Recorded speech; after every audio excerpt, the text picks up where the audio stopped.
raise your right hand, place your left on the Bible. Do you solemnly swear or affirm that the testimony you're about to give this court in this matter will be the truth, the whole truth, and nothing but the truth, so help you God? Your Honor, before the court is John Ross Eddy. He is before the court with his retained counsel, Jim Boyd. He is entering guilty pleas today to 36 true-billed indictments. Your Honor, they are all for the offense of voyeurism, first offense. That is a misdemeanor that carries up to 3 years in jail and a fine of not more than $500. You understand that by pleading guilty, you give up your rights to a trial by jury. Yes, sir.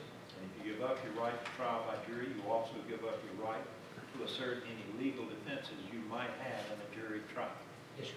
Thank you, Your Honor. At the time of the defendant's arrest in June of 2013, he worked for the YMCA at both the Gold Hill and Lake Wiley branches, and he spoke within Brooke County. On June 12th of 2013, the Sheriff's Office was called to Lake Wiley branch in reference to a digital recording device, which had been located in the women's locker room in the shower area. The device had been attached to the underside of a counter by Velcro with black tape placed over the light, and it was aimed in the area in front of the shower stall where women would commonly dress or undress. It was the counter also, Your Honor, was in front of a mirror, so women would also commonly go there to do their makeup and their hair. Your Honor, the device is very small and inconspicuous. It was only discovered when a member accidentally kicked it, knocked it to the ground, brought it to the front desk thinking that she had damaged YMCA property, and they realized that it was a recording device. The camera had been running for nearly 7 hours without anyone noticing at the time that it was kicked down. And on that film, police observed 6 women. They were designated as Jane Does 1 through 6 entering the shower area. Additionally, one clip, the first clip from the camera that day, showed the defendant setting up the camera. So you could very clearly see his face and his name tag. This led police to execute a search warrant at his residence where they recovered a laptop computer, which contained additional video from Lake Wiley and also from Gold Hill. And they were previously unaware that anything happened at Gold Hill. The video from Lake Wiley was primarily the shower area, although there were a few videos from toilet stalls, and there's 2 different angles, possibly 2 different toilet stalls with the set of a camera. The footage from the Gold Hill branch was exclusively one particular toilet stall over the course of many days.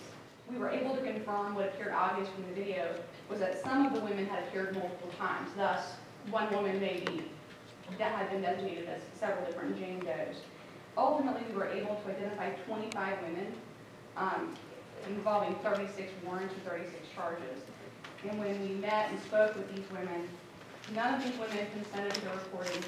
None of these women knew that their recording equipment was in these areas. Your Honor, first is Court's Exhibit 2. And, Your Honor, that's a video that was from June 12th at the Lake Wiley YMCA. And this shows Mr. Eddy setting the camera up.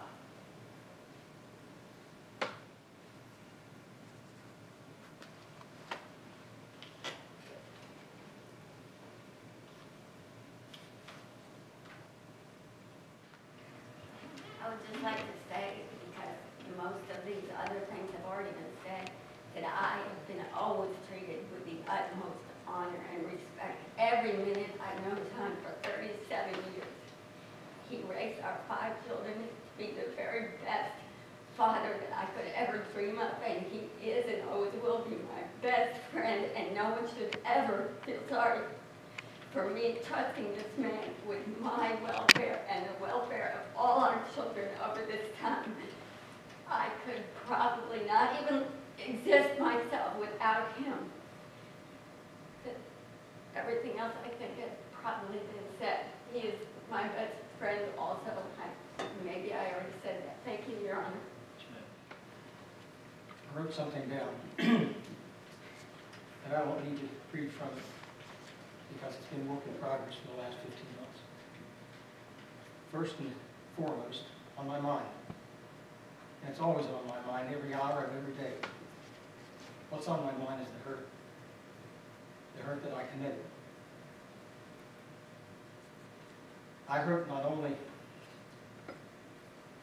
Y members that are back there and caught on video. Many I don't know their names. But I'm sad and hurt that not only did I hurt them, but I hurt the people that I would let in the facility at 4:30 in the morning. I hurt the people that I work with, the staff members. And I hurt the people that I reported to, Linda, Mary, John, and Kristen.